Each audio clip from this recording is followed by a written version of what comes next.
un homme riche peut aussi être un homme qui n'a pas de biens matériels. Dans la pensée de Dieu, un homme riche n'est pas nécessairement quelqu'un qui a de grosses maisons, de grosses voitures et des comptes en banque remplis. Un homme riche dans la pensée de Dieu, c'est celui qui n'a pas besoin de Dieu. C'est celui qui vit sans tenir compte de Dieu. C'est celui qui se lève le matin et qui va travailler sans penser que Dieu existe. C'est celui qui va à la mairie, épouse une femme sans tenir compte que Dieu existe et qu'il est le fondateur du mariage. C'est celui qui fait les enfants et les éduque sans tenir compte de l'existence de Dieu.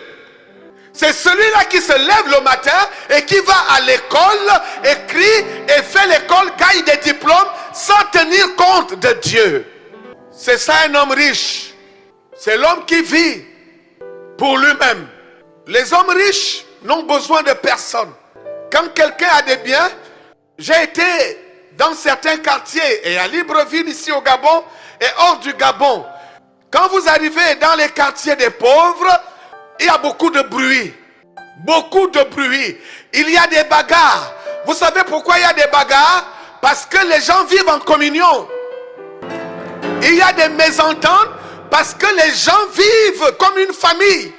Mais chez les riches, tu ne sais même pas le nom de ton voisin. Il y a des quartiers où j'ai marché.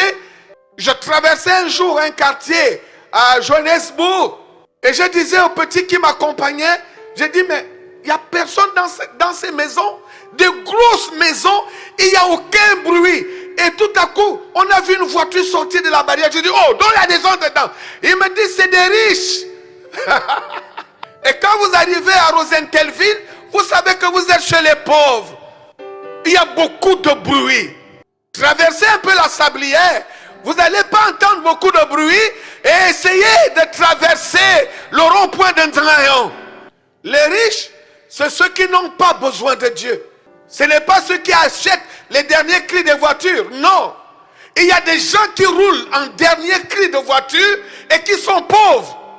Parce que pendant qu'il est dans sa BMW, dans son Range Rover, il sait qu'il ne vit que pour Dieu. Et il n'y a que Dieu qui le conduit. Il a besoin de Dieu. Pour démarrer sa voiture, il a besoin de Dieu. Pour rouler, il a besoin de Dieu. Il sait que c'est Dieu qui conduit sa vie. Les riches n'ont pas besoin de Dieu. Même s'il habite le dernier quartier de Libreville, dans sa bicoque, il est riche.